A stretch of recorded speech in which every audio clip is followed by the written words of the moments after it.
open mic tonight at KGB Red Room in Manhattan, East Village, 4th Street, hosting. We've got 40 people signed up. I don't know. Maybe I should have capped it. It's an experiment. Every week is an experiment. We're feeling our way through this. I'm not going to turn people away. Definitely not. And so it's growing every week. I've got some big things planned. Next week we've got a feature set with Brendan Lorber that I'm super stoked about. And then Halloween. We're doing a big Halloween. Come as your favorite dead entertainer or live entertainer and do their act. Impersonate them or do whatever the hell you want. But if you want to come in costume, perform in costume, kind of a fun opportunity to do that. But today, I just want to warm up before the open mic. That's why I'm doing this, I guess. And to touch base with my YouTube fans. I don't mean to neglect my fans in Norway and across the world. The open mic is good for the YouTube page because I post the videos every week and it gets a lot of traffic in that way. So I'm hoping to connect all the dots here and hopefully people will start watching my videos. And I mean, I know that it's not like nobody watches them. But anyway, part of what I'm doing recently with the live streams, normally when I do my video diary, I just talk about my life and what's happening. But one thing I've noticed on YouTube is like, this is not necessarily what I would have predicted or liked as a teenager when film was changing and the internet was developing.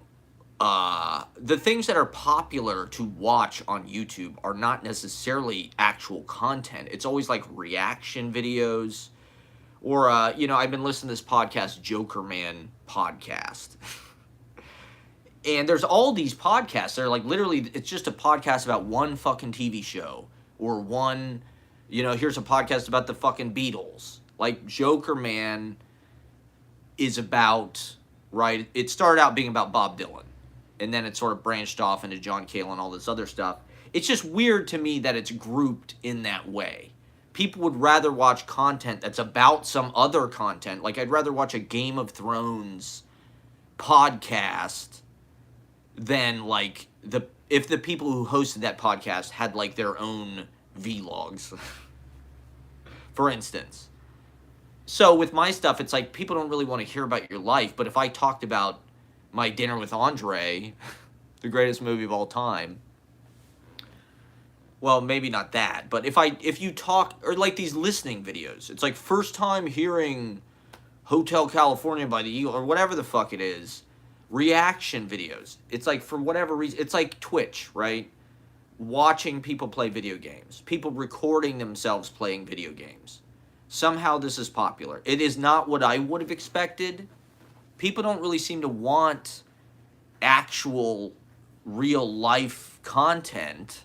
I mean, maybe we get enough of that from our own lives, or, I guess that's what social media is to some degree. But like, these guys, right? It's an example of like, you'd probably have more luck starting a podcast about a band than starting a fucking band.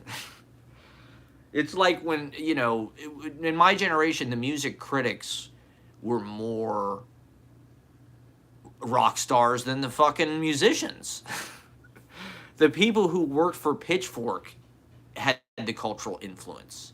They were the tastemakers. That was sort of like the position of power, which I just thought was so... I never read fucking Pitchfork. That's probably why I wasn't cool. So... It became about performative listening and curating and making playlists and having opinions about shit rather than... I mean, I guess in some sense the mainstream media is still what supplies us with, like, the content. Like, fucking Game of Thrones or, what's the other podcast? Saturday Night Live with Dana Carvey and David Spade. The whole fucking podcast is just about Saturday Night Live. That is... people would rather listen to that than, like, Dana Carvey had some, like, podcast that was like some science fiction thing that he made with his kids. I'm sure some people listen to that, but like the Saturday Night Live podcast really caught on. For whatever reason, the lore of Saturday Night Live and the kind of romanticization, it lends itself to that sort of like deep dive, reminiscing oral history thing.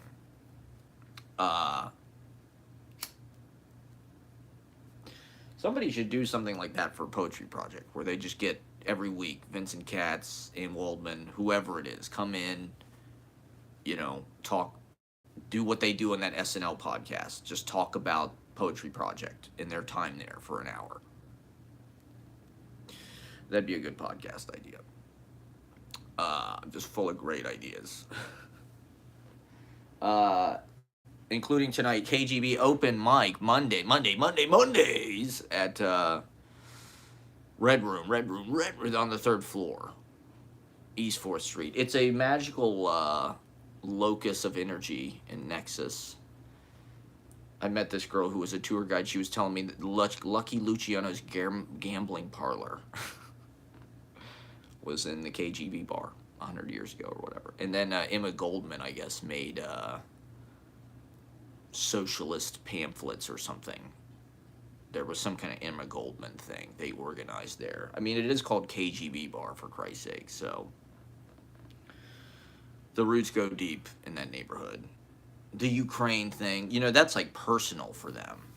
And I do think that's something that's kind of getting glossed. I mean, it's on the front page in the New York Times every day, but like, there's a lot of Americans, like Fox News, right? I mean, they're on Putin's side. They wish we should just stay out of it. We're the aggressors. And so I guess what I want to talk about, I'm going to talk for about an hour, just as sort of a warm-up. I might try to go do a stand-up show before the open mic. It's such a nice day out. It's like 70 degrees and sunny. So I don't want to stay inside too long.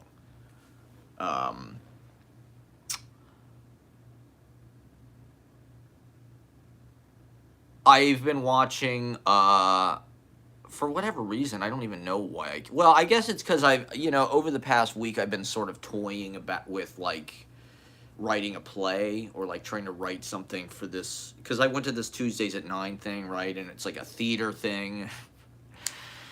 And, I don't know, they just kind of embraced me in a way that, like, the theater is an interesting way of life. It's a lot like poetry, in that it's, like, sort of this not very lucrative art form that is kind of antiquated, but it's, like, part of, like, the soul of, really, our lives, and kind of gets overlooked, and it's also like kind of this psychic space, or like shared kind of symbolic, the theater, right? It sort of exists as this entity across all of the theaters, whether it's the Public Theater or whatever, the Magic Theater or Actors Theater in Columbus or Steppen, whatever. It's the theater, right? It's this sort of metaphorical, almost like mythical. It's like a ship. Do you leave the theater? Are you in? And so I wouldn't say that I've left the theater, but I have not thought about my life in terms of theater in any kind of deep way. And I haven't really been paying attention that much to like what playwrights do in the past few years. I sort of touch in here and there, because I know a lot of theater people. And when I first came to New York, I was a little bit, like I saw straight white guys at the Public. I had a friend who worked at the Public. I saw some stuff in Central Park. I saw some of the, I saw John Lithgow and King Lear. And over the past few, like Sarah was not really a theater person. We saw Cats, which, to be honest, that was like the first Broadway thing I ever saw. And we did go to the opera. So that was like, I'd never been to the opera before. And just like looking back over my time here, getting back into theater, going to this theater thing kind of awoke all these memories and like my own history in New York and thinking about it.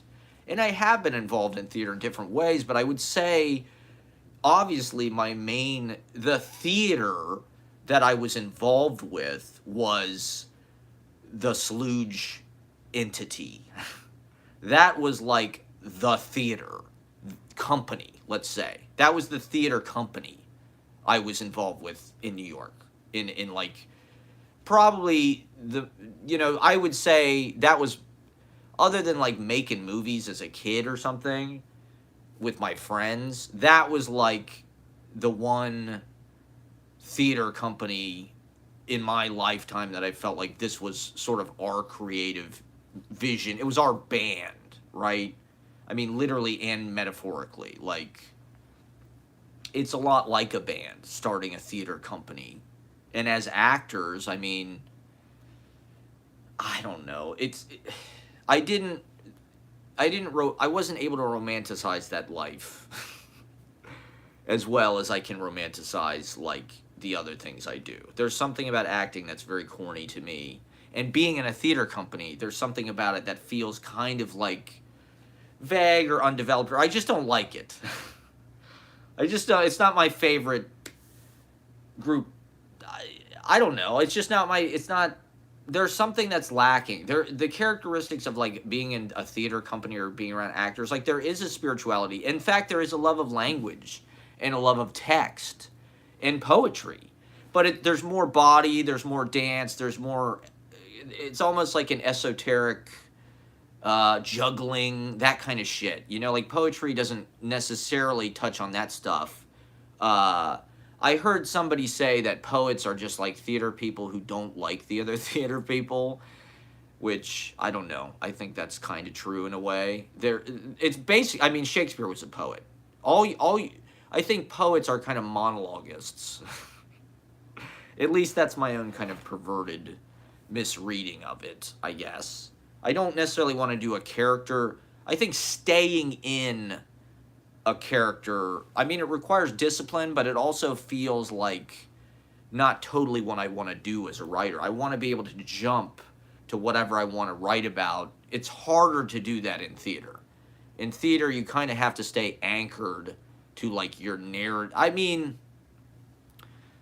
you can push it. That's what I found in New York is like, and maybe there was this stuff in Columbus and I was just too much of a like shut off snob to really realize it, but like when I came to New York, I found people. Caitlin invited me to this play at Tisch that was like a senior project, and I was really like shocked because it was so alive and like esoteric, and the audience like was really into it. The audience was very alive and smart, and so like I kind of vibed, and just the things that, okay, the subject of today's talk, My Dinner with Andre, right?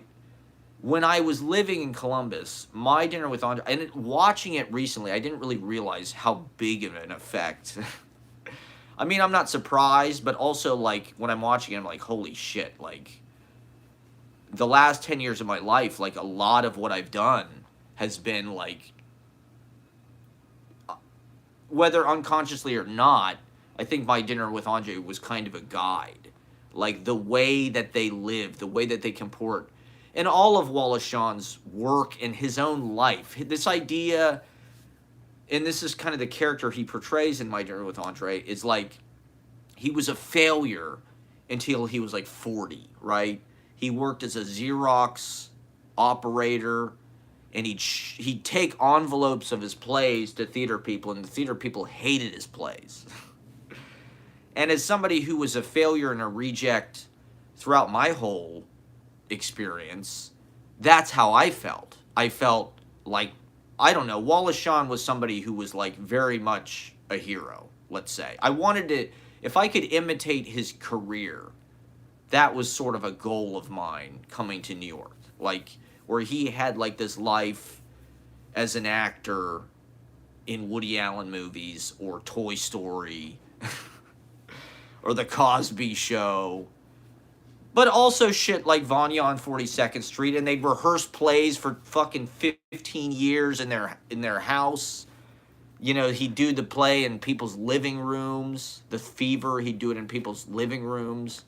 There was a lot of things the way that they staged the Designated Mourner, it was like this legendary thing. They did it in some abandoned health club from like 100 years ago on Wall Street. And they had all these fucking office chairs that they brought in, and they'd bring snacks, apples and shit. And they invite their friends, you know, John Lahr. Their friends just happened to be like Renata Adler and Jonathan Schell and Julianne Moore and Matthew Broderick and shit. You know, it's not like they're inviting, you know, the garbage man or whatever.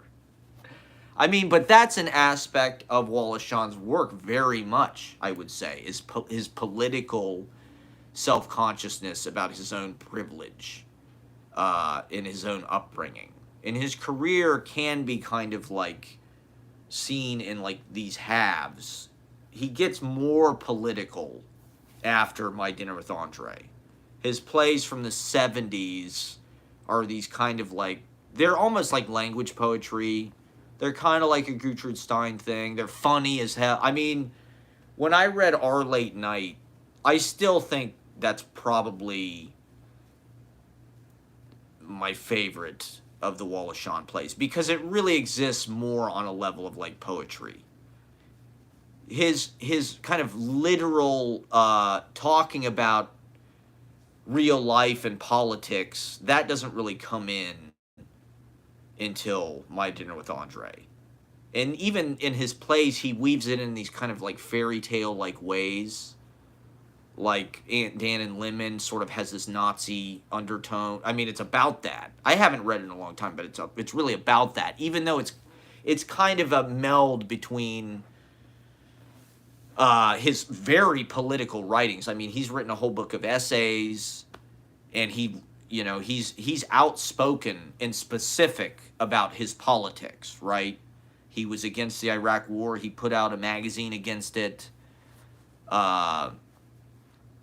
Like, The Designated Mourner, I would say, is maybe like Wallace Shawn's like masterpiece.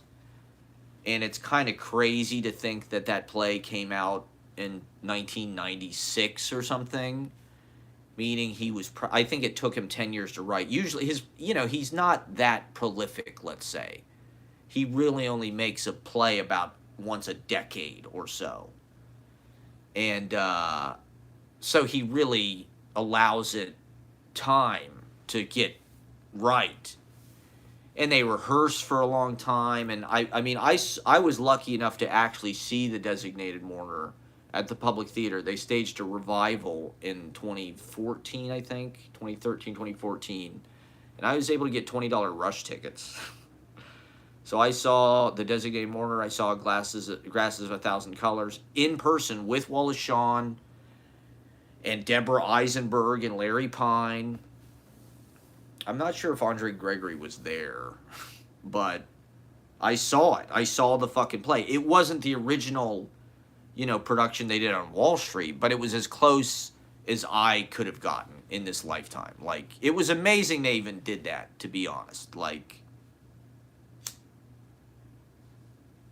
and that I was lucky enough to be in circumstances where I could actually see it. But that was a big deal for me in college when I discovered that play. The fact that it was just all these monologues and the writing itself, I actually that was another thing that I've been keying in on. I've been sort of looking at some Wallace Shawn stuff, and I watched My Dinner with Andre over the last couple days. And so, like, I'm curious about his link to poetry, and you can kind of tell what he's read and what he's into. I think he's into Ashbery, and but also just like his own language. What would I say is the style and the influences on the actual like stuff in the surface and the material of his language? Is he thinking about that, or what is he writing in the manner of? I mean, it is theater, so it is dialogue in a way, so that is different. But I mean, The Designated Mourner, it's almost like poetry readings. It's like these alternating monologues, a lot of it. There's a few scenes that come into it. That's one of the things that's interesting. is that it sort of goes between these just like solo isolated like long, that's like they could, it could be prose because it's, or prose poetry, right? Because it's, the characters are talk for 5 or 10 minutes at a time, and then there's little chunks of scenes that sort of come in. But I mean, that play in particular, not only that, but also My Dinner with Andre especially, um, was incredibly prophetic. If I don't know if I guess that term has a lot of gravity, but like the Trump thing, right? I mean, the designated mourner is all about fascists coming to power basically in the United States and killing the intellectuals, killing the poets, and it's been a while since I've seen it or read it. I need to watch it again, but you know, there's literal violence. I think isn't the Jack character kind of complicit? He gets Howard, and he gets Howard killed, or he kind of sells him out. He's like a Philistine a little bit. Howard looks down on him. I think his name's Howard. I'll call him Howard. He looks down on him, right? There's Jack. That's the Wallace Shawn character. Or is Jack the older character? I don't know. It's been a while since I've... The Mike Nichols character.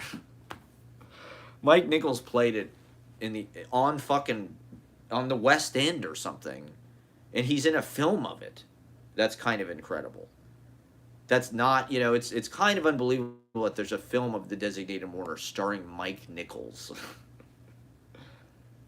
And, I mean, I think one of the hallmarks, I would say, of Wallace Shawn and in Andre Gregory's work in particular, in Andre Gregory's life, and I think something that's really amazing about Andre Gregory's life, and kind of just like stunning and kind of hard to believe because he's still alive and he looks good, he looks healthy, is that he was born in the 30s in Europe, and his father was sort of, you know, had to escape all these different cities in Europe. They started out, I thought, in, you know, he started out in Russia, then he was in like Budapest or something, then he went to Germany, then he went to Paris, and he, you know, they were on the last boat out of Paris before the Germans invaded Holland, he said. And so the presence of Nazis in fascism and Europe in World War II is so palpable in Andre Gregory's work. The Manhattan Project, right? His first theater company, or his theater company, was called the Manhattan Project, right? And it's a big part of My Dinner with Andre, is Nazis and the fear of that. And sort of the reason why My Dinner with Andre was such a like lifeline to me was it gave me hope that there was...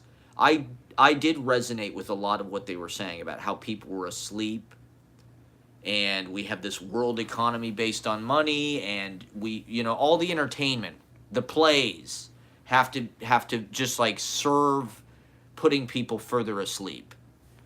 And you know, as somebody who wanted to be an artist and somebody who resonated with certain things and not with other things, growing up in Columbus, Ohio, and mass culture, especially during Bush era, right?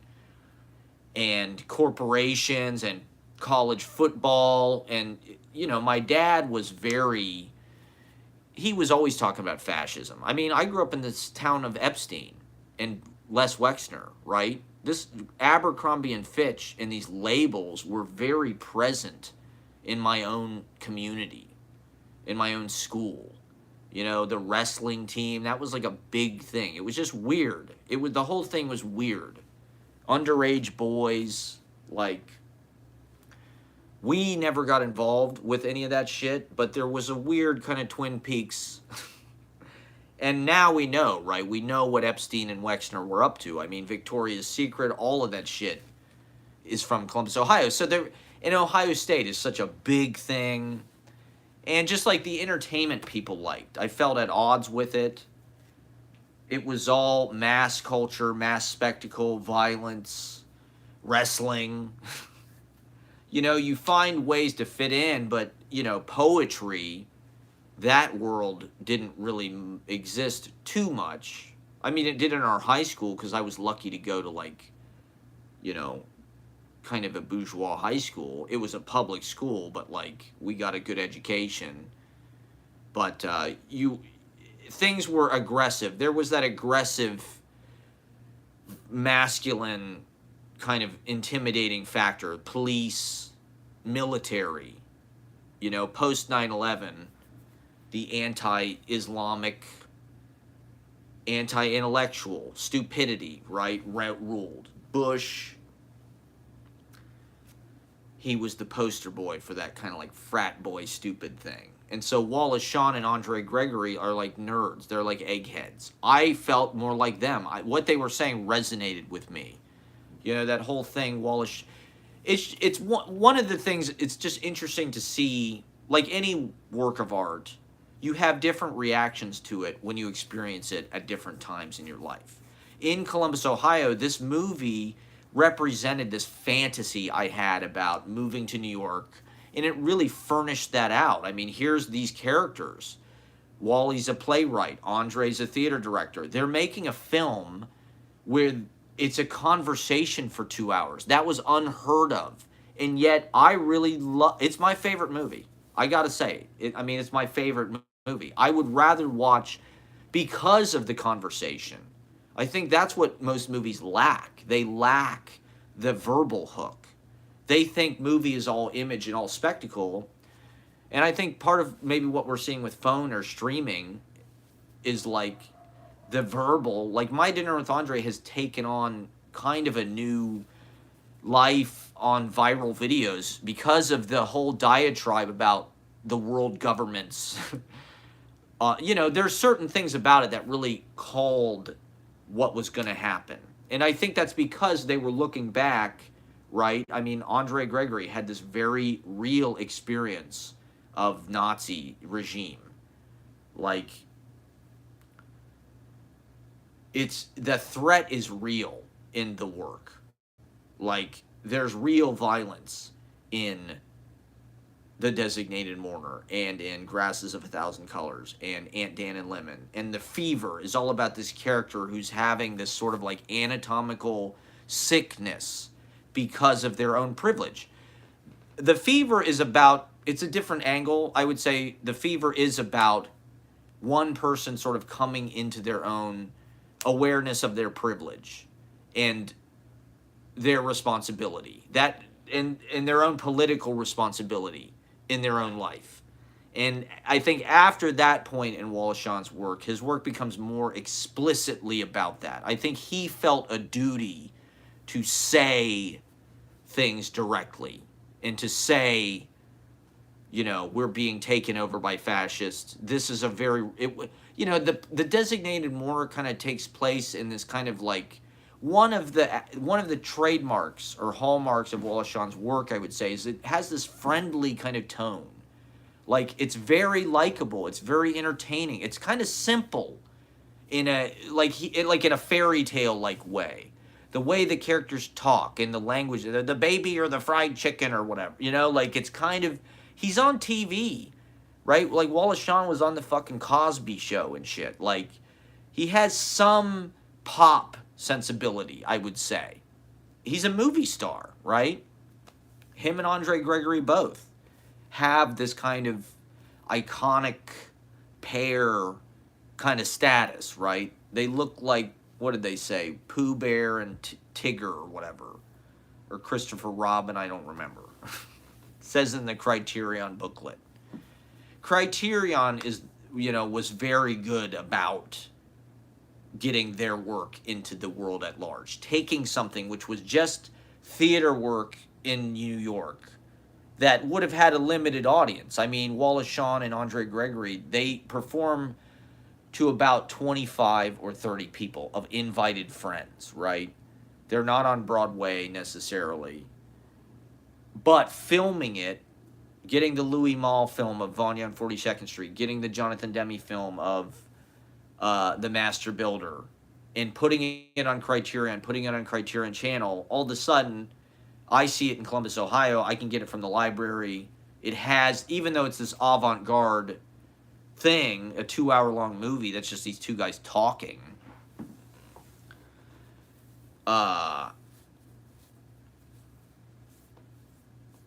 It really works. Why does it work? I mean, Richard Linklater's movies are like that too. Some of them, right? Waking Life or Slacker. It's like they are just kind of like talking. They find a way to make it visually dynamic. Like I would say My Dinner with Andre is visually dynamic. The framings and what is chosen to be seen, they're almost like paintings. And one of this was something Wallace Shawn commented on, was the most unconscious layer of My Dinner with Andre is the character's own privilege. They are able to sit at this dinner table in this fancy restaurant and talk for 2 hours about the problems of the world. They're not the waiters, right? I would say that that's how the working class, right? The characters in the movie, you have Andre, who's like rich. He can do whatever he wants. He was born rich. He's been around movie stars in his whole life. Charlie Chaplin and Thomas Mann, and you know, his father has worked for Trotsky. You know, it's like insane. He knew the Marx Brothers when he's a kid. But then you have Wallace Shawn, who's also a child of extreme privilege. His father was the editor of the New Yorker. So he was around incredibly fancy. And this is something he talks about a lot, about how he didn't experience doubt until he was 40 years old because the way he was raised. He was just bred with this confidence, right? And, but in the film, he has to work. He's like a Xerox operator, and he lives in Soho in this kind of grungy. The whole beginning, right, is him walking through that neighborhood and sleepwalking, basically. He's just like in a stupor. He doesn't want to go to the dinner. He thinks it's going to be a hassle. He thinks Andre's going to be weird. I mean, we are all, you know, we all can relate to this. I don't know if I really want to, I mean, I don't know if I'm up for this tonight. I'd like to stay home and just like stay warm and watch TV or whatever. Read Charlton Heston's autobiography.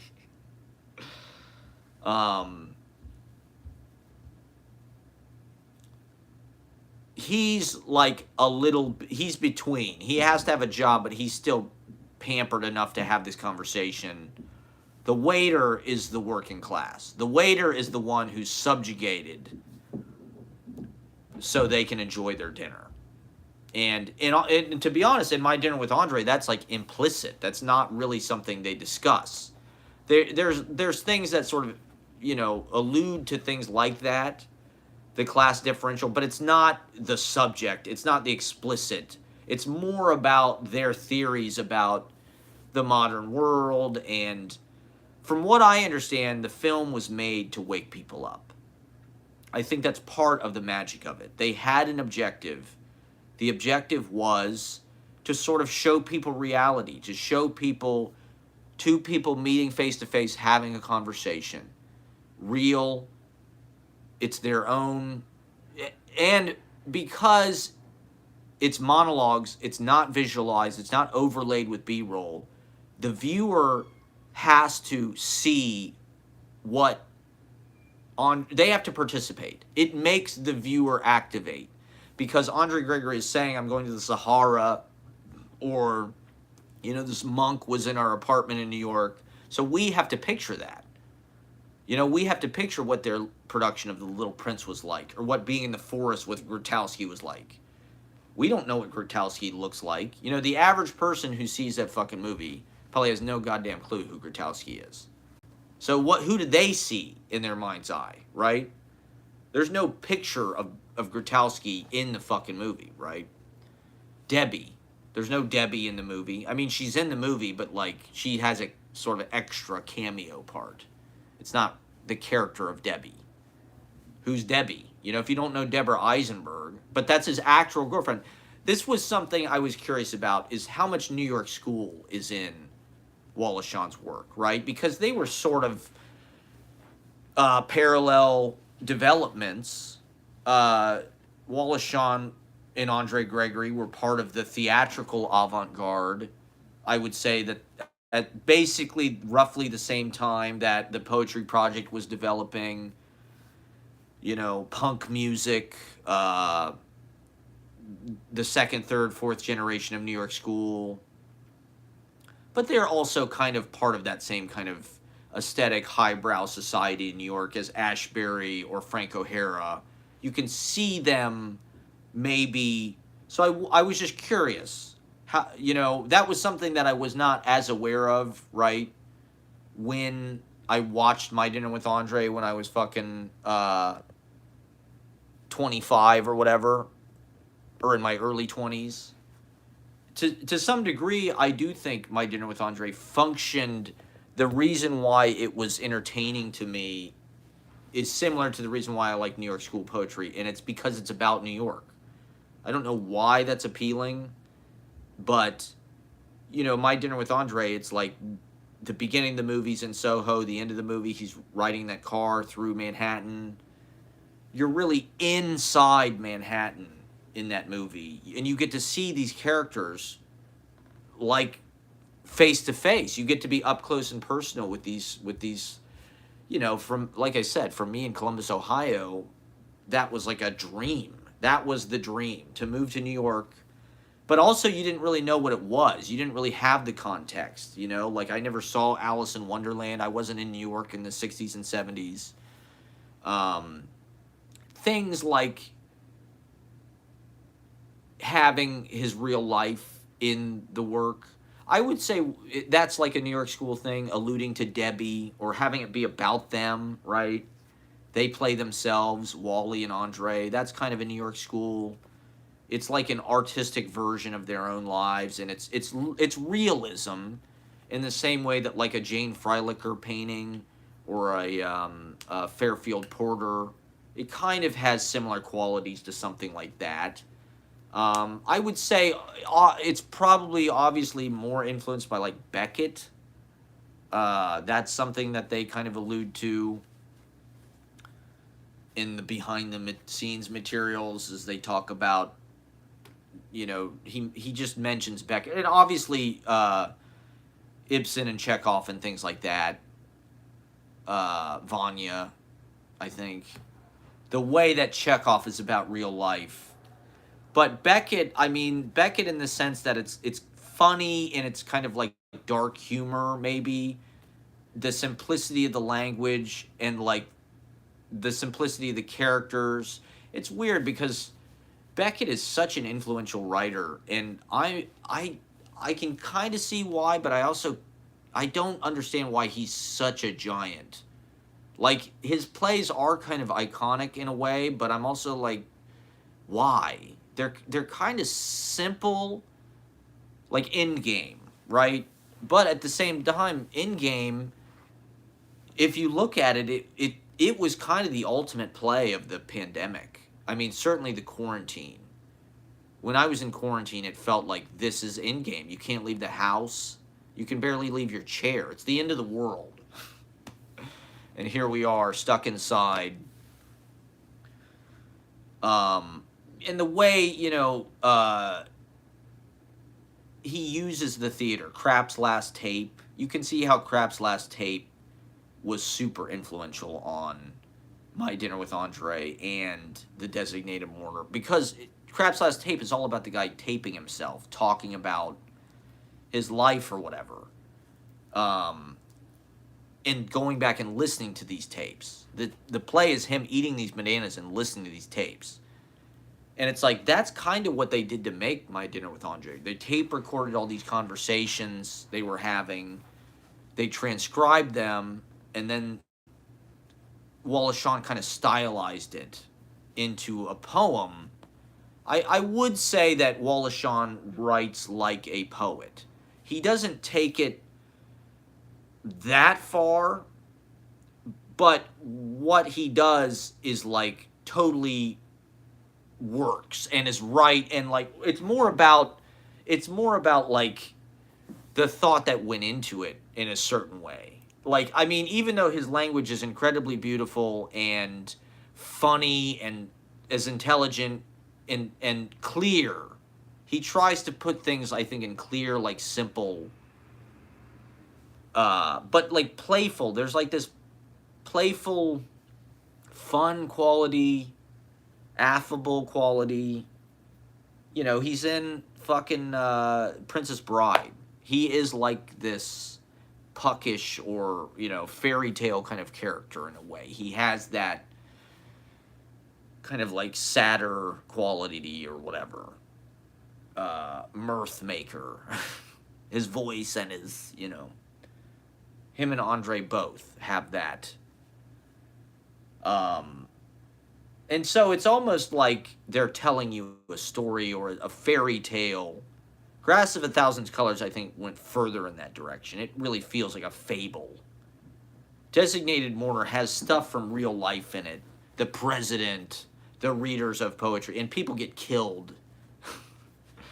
So it's like, I don't know, it's a little bit, the message is pretty dark, I would say. Even though it's wrapped in kind of this pretty package and like is trying to be fun and like the baby or the fried chicken or whatever. And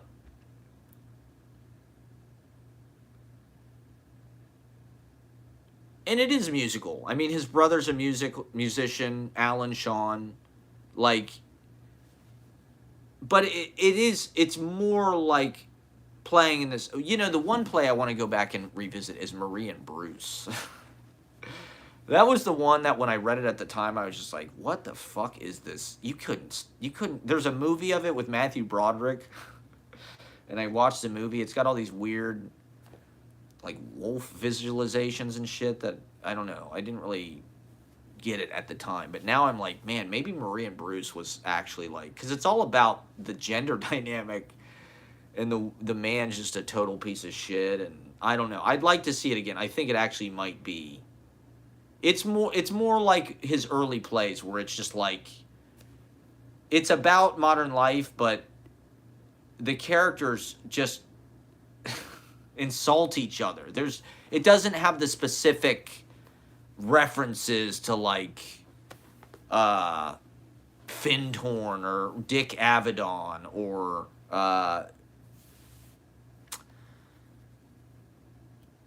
you know, My Dinner with Andre is very, even though because it's a film, it's a dream, as Andre Gregory says, it is very rooted in our real life. I think, honestly, it was about the onset of Reagan.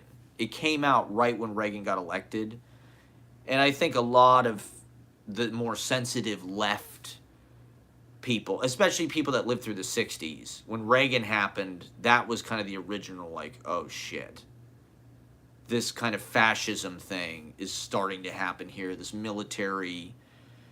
And so their whole idea about people are bored. This is something, I was reading this interview with Alan Moore the other day, and he was saying, I think it was him who was saying it, you know, he writes superhero comics, and he was saying, you know, it's kind of a bad sign. It's like, kind of beware that, like, all these people are into superhero comics, because that is a harbinger of fascism. When people are looking for simple explanations and good guy, bad guy type things, and thinking in those type of terms, that's what lays the groundwork for cop mentality and fear. You know, when people are afraid, that's kind of what My Dinner with Andre is about in a lot of ways, is how I mean, Wally, the character, is very afraid. And Andre, I think, is afraid too, but like, he's putting himself through all of this stuff, and it's just like, I think he's more afraid of, like, you know, his own life or something. You know, Wally's more afraid of the world. Andre goes everywhere, all over the world, but like, his own, you know, it's like that thing he says, I could live in my art, but not in my life. You know, you can tell he loves his family and shit, but like, I think I don't know. There's a deeper fear there, maybe because of the Nazi thing. I think that kind of trauma, that marked a lot of people in that, like look at, there's just a lot of film directors in particular, I think Louis Malle even, that, things happened to them in early childhood because of the Nazis. They were separated from their parents, like Roman Polanski, or there's other examples. I'm not sure if Verhoeven had a Nazi thing, but like, that war just like ruined everybody's. I mean, it killed a lot of fucking people, and so it marked. And I don't know the fear the Andre character, but the fear the Wally character has is something maybe more we can relate to is like he's socially anxious. He just wants to stay home, and he's kind of afraid to talk. He's afraid to like say what he really thinks. He's kind of the more passive character in a way. He's defensive. He's trying to like protect himself by hiding a little bit. But I mean, I don't. I mean, I definitely say that Trump was the reason why a lot of. But Trump definitely was like not. He was a symptom, right? Trump is not the cause of the problem.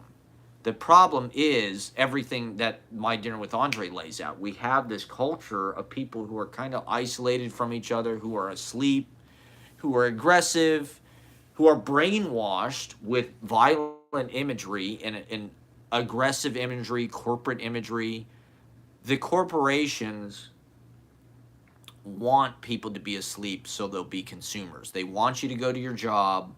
They want you to go home after work, buy Budweiser, spend money on Amazon, whatever, Walmart.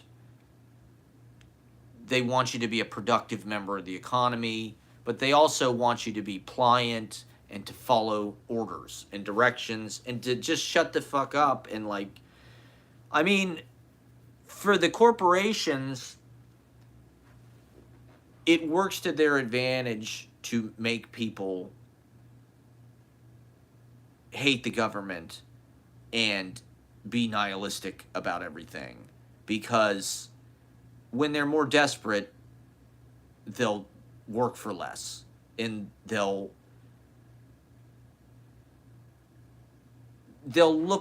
want you to look to without for solutions. They want you to feel helpless unless you have X, Y, or Z. You have to go out and buy this product or you won't be complete. And so that creates a lot of depression, feelings of insecurity. They don't want you to be effective. They don't want you to be competition for them. They don't want you to trust your own ideas and to make your own culture. They want you to buy theirs.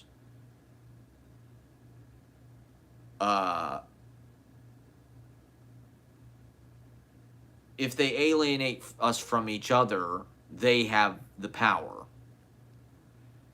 And I mean, My Dinner with Andre lays a lot of this stuff out, basically.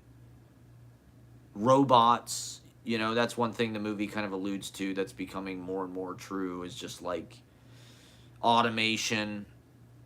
That was a big thing. Just the idea that people were asleep. I think cars are a big part of that, and automation in general.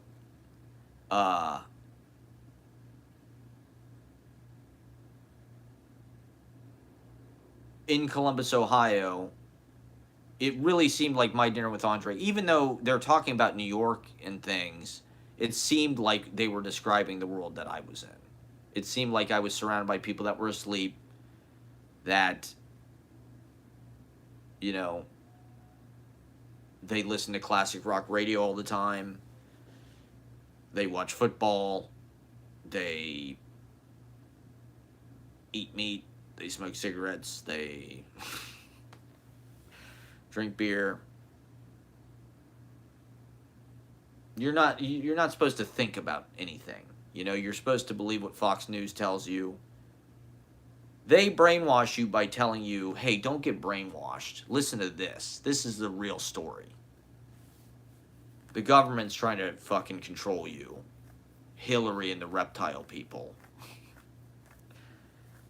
You know, once you get people living in like a fantasy world, it's easier to get them to believe anything. And that's where we're at.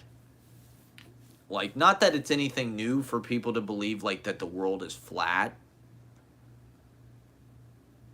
But that is another thing that My Dinner with Andre is about, and a lot of what Wallace Shawn is about, is the difference between reality and fantasy, and trying to get people to live in the real world. Rather than go into escapist fantasy culture, which is where everybody lives now. Everybody lives in a fictional universe of their own, whatever they buy into. Either it's Star Wars or all of them, you know? Star Wars, Lord of the Rings, Tarantino, fucking Kevin Smith, a Skew-niverse. Or video games, you know, Call of Duty. That's all escapist fantasy. Superhero movies, the MCU. I mean, even this is kind of a fantasy world, in a way. I mean, for me in Columbus, Ohio, the Wallace Shawn, Andre Gregory cinematic universe was kind of like an escapist. That was my dream of what I wanted my life to be, but I did not know how to make that happen in Columbus, Ohio. I made like films and shit. That was my version of that, making movies with Mike Lean and Anna and Chip and then, but this is the thing, is people are so unenthusiastic about them. They were so judgmental. That's why I related to Wallace Shawn, and that's why I related to this film. I mean, okay, maybe my movies were not that good. They weren't that bad. The fact of the matter is we were trying something. That's what was important. And that's what activating yourself means. It means hosting a fucking open mic, or putting yourself out there, talking to people, doing something you're afraid of, like facing your fear. That's what it's about ultimately. That's catharsis. That's how we live. That's how we get excitement. That's how we grow. I wish my movies were my way of doing that in Columbus. I wasn't able at that time I didn't trust myself enough. I was trying to copy the mainstream culture, and so my movies were trying to follow rules that I was reading in Hollywood screenwriting how-to manuals. My Dinner with Andre, if you look at that as an idea, I mean, what Hollywood studio would make that movie? A 2-hour-long movie of just these two guys talking? Like, I'm sure it's certainly not show, don't tell. But going and taking playwriting classes, screenwriting classes, reading screenwriting books, that is what they teach you. They teach, we need an inciting incident 10 pages in. And, to be honest, My Dinner with Andre does follow those rules. But it's also thinking way outside the box. And it was different than what you're going to see on,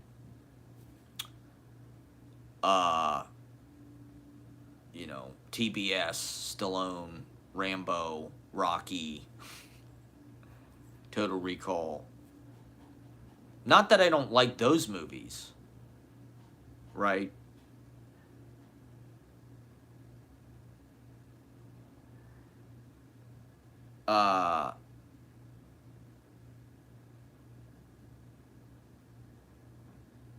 My problem was people were not willing to see things I had to live in the Stallone movie wrestling world. Those people didn't want to live in my Dinner with Andre world. They wouldn't even come and be in that world with me, right? So that was alienating. You were always having to participate on this mass culture terms, and it's just, I don't really think that's the best shit. And in fact, I think it's successful because of the things that a lot of the things that My Dinner with Andre lays out about why the culture wants to put us to sleep. You know, Andre, Gregory, and Wallace Shawn are theater professionals and artists and, you know, friends with heavy thinkers and shit.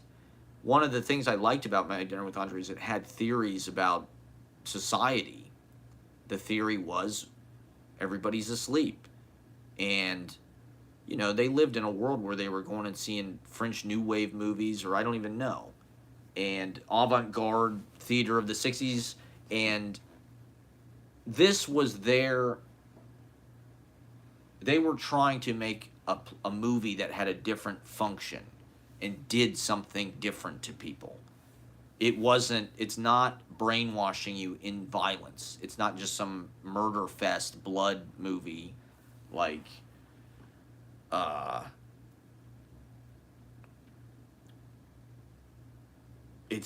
if you're not going to listen to the movie and think about it. You know what's weird about it is it was almost like a Joe Rogan podcast. I'm like, this Joe Rogan is the same fucking thing, practically. It's just two guys sitting across the table talking for 2 hours, 2.5 hours.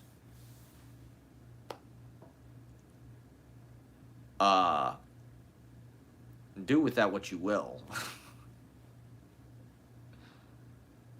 Meaning, I think that there is a functionality for this. I mean, podcast, My Dinner with Andre does kind of live in a podcast space. You know, I heard somebody on the internet make the joke, oh, these two guys invented the podcast. Two white guys talking for 2 hours. It's like, it's scripted for one thing. I think to some degree, when I read Wallace Shawn's kind of like interviews and stuff, he talks about how even as a child he was seeing, like, you know, avant-garde heavy-duty theater. He saw Beckett plays, you know, in the 50s. I think he saw Waiting for Godot, like, you know, maybe not at the premiere, but like in its first run or whatever. You know, it's like he saw all that type of stuff from an extremely young age. He saw Beckett, but I think they also saw a lot of what happened in the 60s with like the Living Theater and Joseph Chaikin, or I don't even know. I don't study that theater that much, but a lot of what happened in the East Village with, like, you know, hippie theater, where they really took it to extremes, where people are getting naked and having sex and God knows what on stage. Just, you know, bodies writhing in a heap or whatever. And Grotowski, right, and that whole thing. I mean, but I think with a lot of Wallace Shawn's plays, at least in the 70s, he's trying to write, you know, he's like writing a version, sort of like a middle-class educated version of like a living theater thing. You know, like that one play about the youth hostel, where it's just like all these people having sex. When you read it, it's like, Jesus Christ, you know, how could they even do this play? When you think about it, like, what are they going to stage this, you know, like at the public theater? They're going to have all these people having sex on stage? Like, I doubt it. We don't live in that world anymore. You know, that's, as far as I know, I don't know who's doing that in New York City. I don't know where they're doing that. I don't know where a bunch of theater people are getting naked and, like, forming a human couch or whatever. But when I read the Youth Hostel, I'm like, this is he's writing a version of what he saw in the 60s, probably.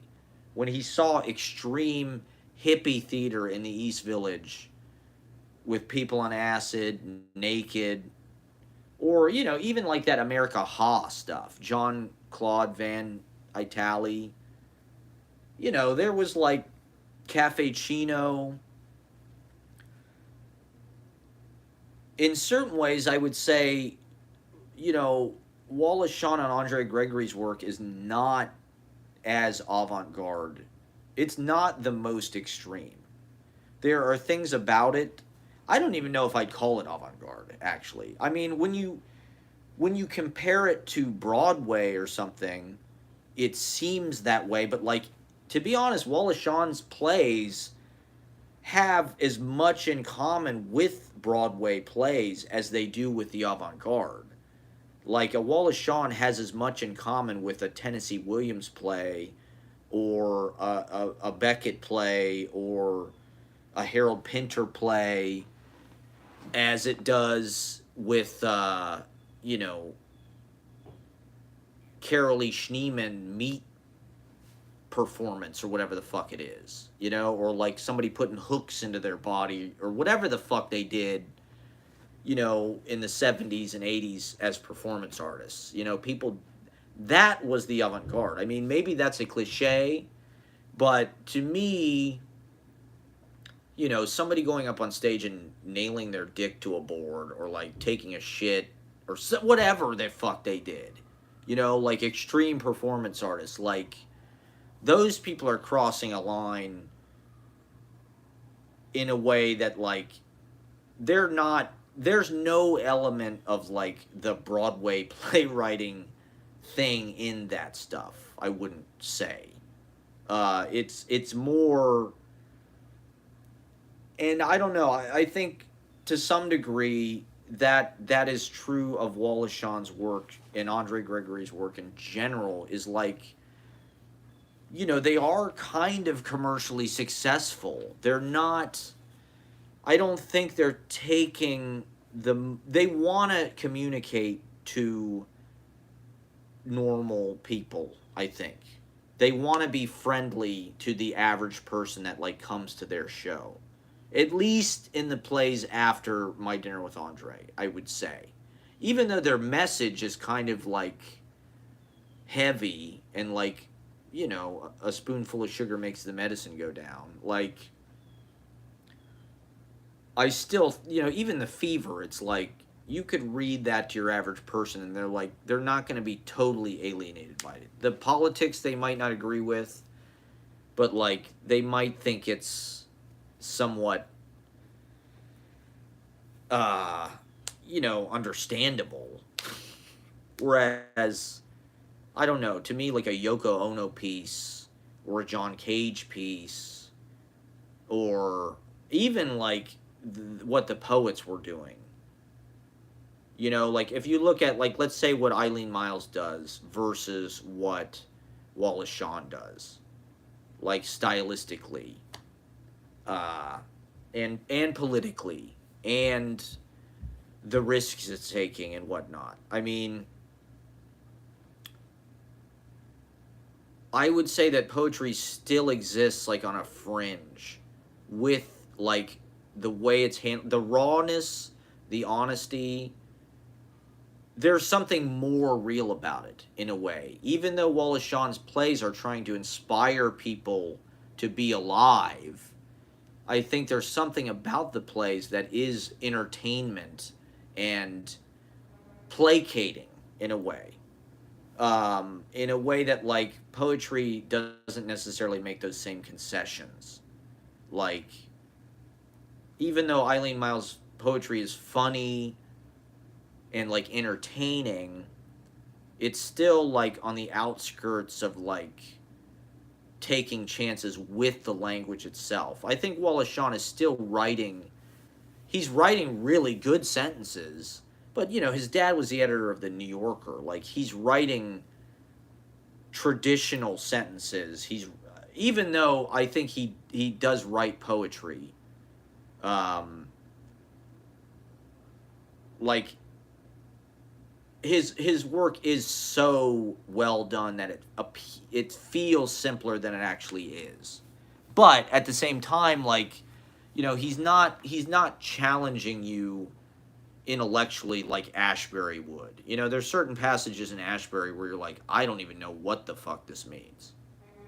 Like, Wallace Shawn does that a little bit with like the content, the angle on the subject matter. I mean, particularly in plays like Marie and Bruce, or Dan and Lemon, the earlier stuff. But like, it's still, there's like this element of it, like it's a stuffed animal or like a Winnie the Pooh or something. That's like, it's kind of childlike, in a way that's like, that's not to say that it isn't serious. I think within the context of like, American playwrights of that level, I definitely think Wallace Shawn occupies a place with all of those people, with Arthur Miller, or Lorraine Hansberry, or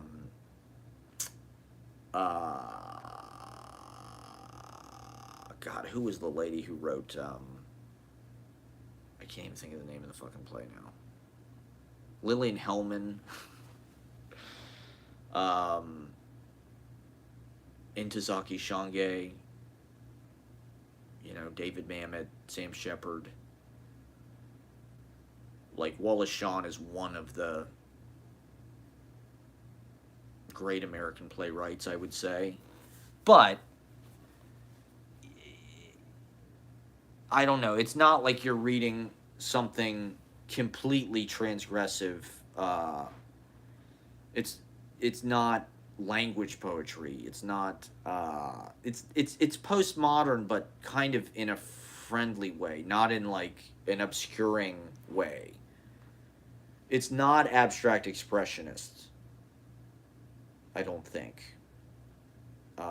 Even though it is, I think he works things over.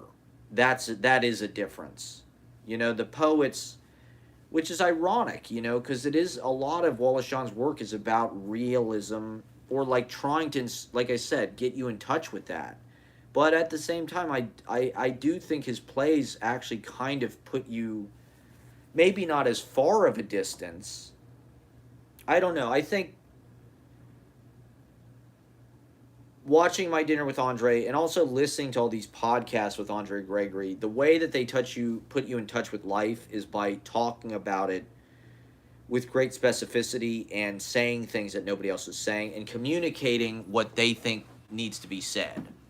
So, like, in My Dinner with Andre, the whole message about, the acorn, this is an oak tree, get out before it's too late, and, the world is going to sleep, and there's a dark ages coming, and fascism's coming.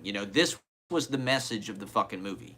And they're sort of giving you strategies for how to deal, at least for me, the way that Andre lived his life, traveling, meeting Grotowski, doing theater, going to being friends with Richard Avedon.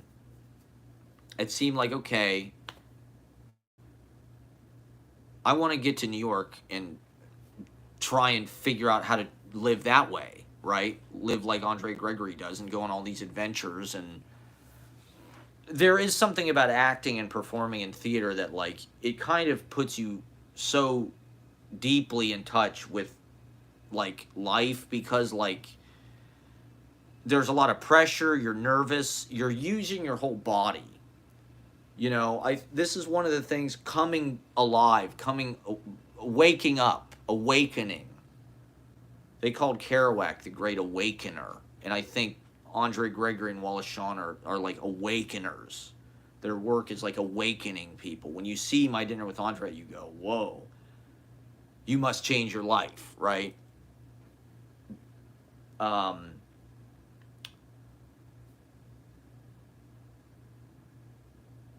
And so for me, using my body, I think that's part of how they shut us down and they automate us and make us passive, is they disconnect you from your body. You're in an office all day, you're driving all day, you never walk anywhere. Maybe you play sports or go to the gym, but like, you probably sit on the fucking couch, look at your phone.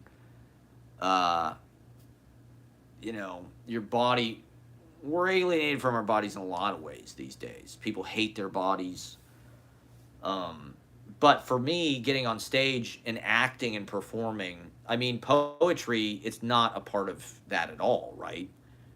If you're learning to be a poet, you're sitting in a goddamn workshop with other poets, like, whereas, I think you need to be into, I want to use my body, right? And that was part of waking up.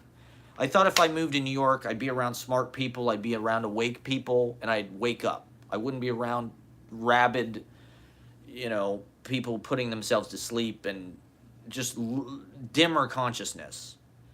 And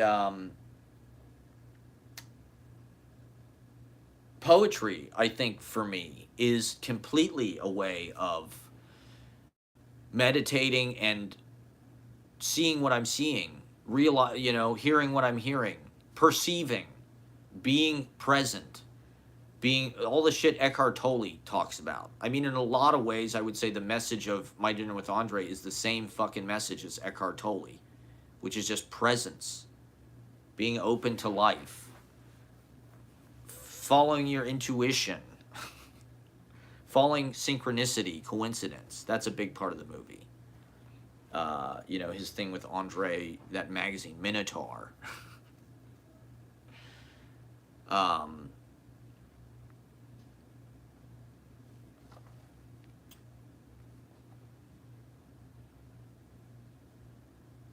I don't know. Maybe people are more awake than I thought.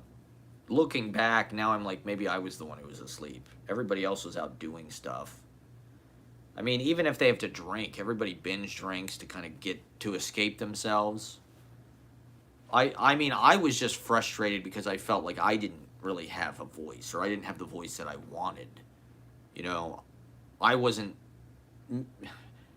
Maybe I was meeting people that would have liked to have done this kind of stuff in Columbus, do weird theater stuff. But all the theater stuff, this was part and parcel of what I was doing. Is I was auditioning for TV commercials and, trying to fit in those boxes, movies and shit. Somebody's knocking on my door. Who is this?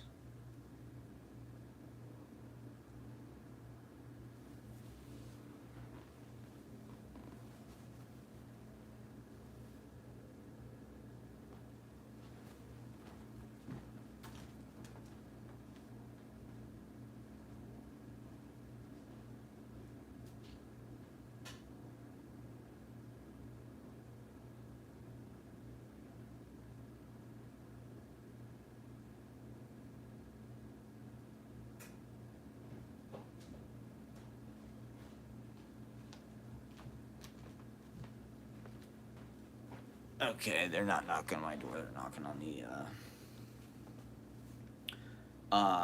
the thing next door. Their whole process, the way they rehearse these plays for years with their friends, and they do it kind of in like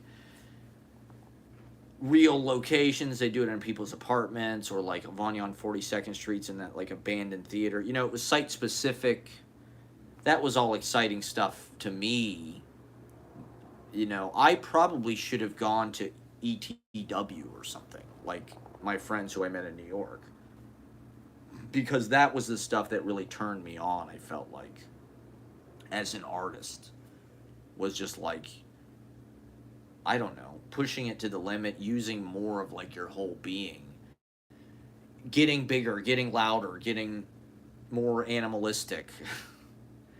There's not a whole lot of room to do that in commercial theater or what they train you in to some degree. But I think every actor kind of has a fantasy of doing that, of being in something like Grotowski's theater, or something where you really just like push it passionately, something that makes you feel as alive as you can feel, right? If you really get into like doing a Shakespeare play outside in the summertime, it's like, to me, you couldn't really get any more fun than that, or more just like holy. But if you can do your own play and invent some kind of piece on those same terms, like that's what I'm doing with poetry now, really. I do all these outdoor readings. It's the same fucking thing. With my poems, I mean, I think with theater writing, there is those people are living and training in that style, so there's like a dialogue quality and like a legibility quality. Although more and more playwrights now are like using line breaks and shit, and like I think didn't Sarah Rule have a book of poems come out? Like, uh, there still aren't really playwrights writing like poets. Like, uh, everything is still very like cause and effect and like psychological realism and things like that. Like, um,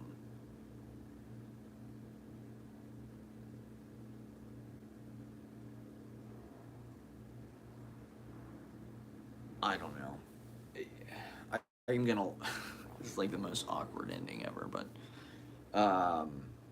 is there anything else I want to say? I mean, there's a lot more to say about Andre Gregory and Wallace Shawn, obviously, but I was listening to these fucking podcasts with Andre Gregory, which I think is cool. That like, you know, a lot of them were recorded during the pandemic. He had his book come out. This is not my memoir, which I'd like to read. It's hard to believe that the guy is. I mean, he's 87 or something. I thought he'd be older than that, but he's doing good. And on these podcasts, once again, it was like he was such a truth teller, right? He was talking about, you know, I mean, it was during the pandemic, so he was talking about everything that was going on then, um, and just talking about the plays in relation to the moment we were in with Trump and whatnot, and fascism in the United States, but also like Ukraine. He was talking about that. Um,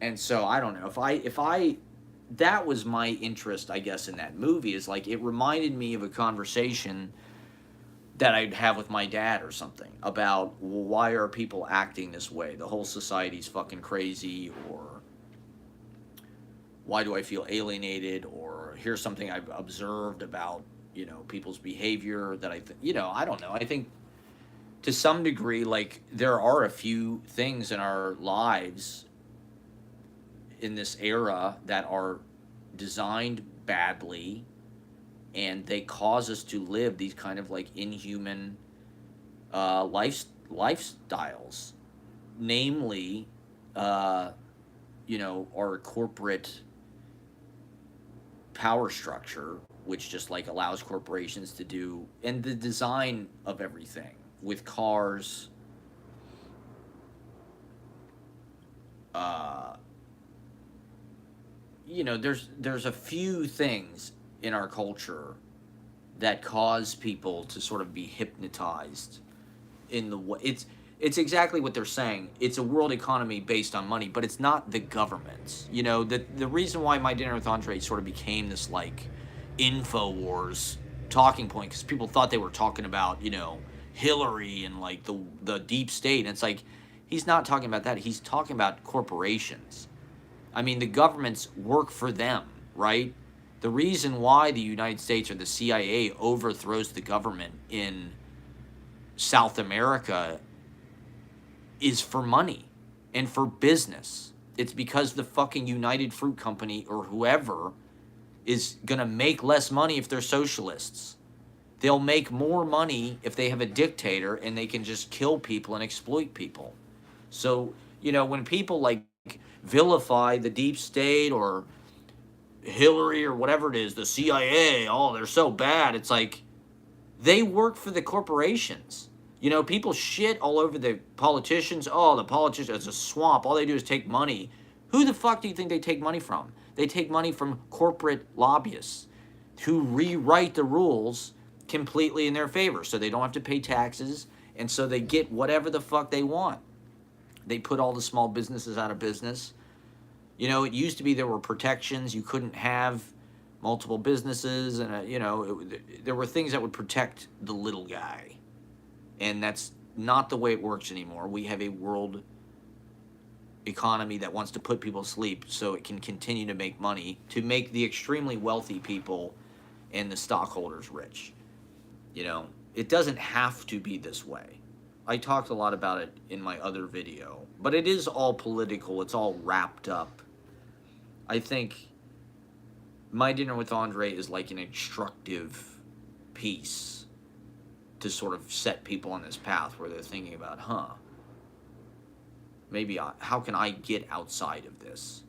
Once again, I think, and Wallace Shawn has said this about, it's sort of a revision of hippie ethics.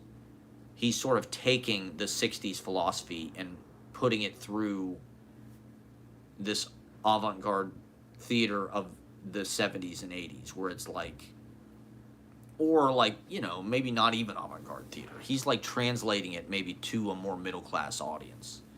But it's like, he said this in interviews about how he's basically a hippie from the 60s, except he looks like, you know, a New Yorker egghead or something. But like, they even say that in My Dinner with Andre. Andre says he thinks that the 60s represented the last burst of the human before it was extinguished forever, which I don't know if that's true or not. I mean, certainly, I think just like the way that we touch base and interact has gotten different. And now it's like way more through screens. The 60s may have been the last burst of people just like having to do things firsthand and face to face. But you can see how that runs through the work, maybe. It's not all that. I mean, fucking Wallace Shawn is like a Marxist. You know, fucking The Fever talks about, you know,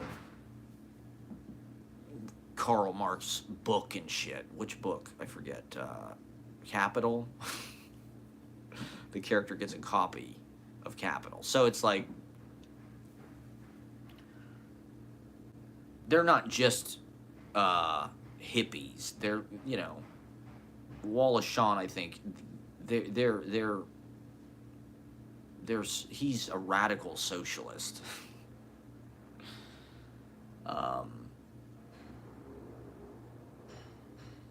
So I don't know.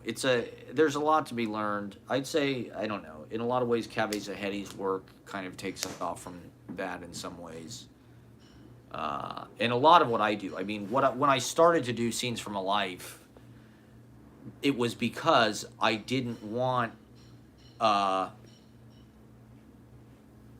craft to separate me, or product to separate me from my craft in my life.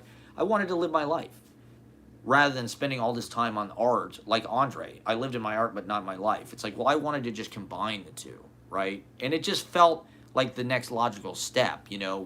When you're writing plays that are trying to sound like reality, it just felt like, well, why not film reality and use that as a dramatist would, and utilize people's own oral poetry and compositions and characterizations. So like, well, I want it to be a conversation show. And I've gotten a little bit off that path, but the original idea was like, I wanted to film people talking and show it. Sort of like My Dinner with Andre. It was supposed to be like an Eric Romer. It was as much about what people had to say, because I thought the people I knew had smart shit to say. And rather than like write a character based on them, I just thought, well, I'll just film them. I'll just film Jack. I'll film whoever. And I haven't been that great about filming conversations over the past year or so. I need to get better at it. So seeing this stuff is kind of inspiring me again, because it's a visual that's married to an audio at the same time. You know, you can put My Dinner with Andre on and just listen to it. It works kind of as a radio play. Same thing with My Designated Mourner. My Designated Mourner. All right, I'm going to get off. It's too nice out. Come to the open mic tonight. Thank you for watching. Arrivederci.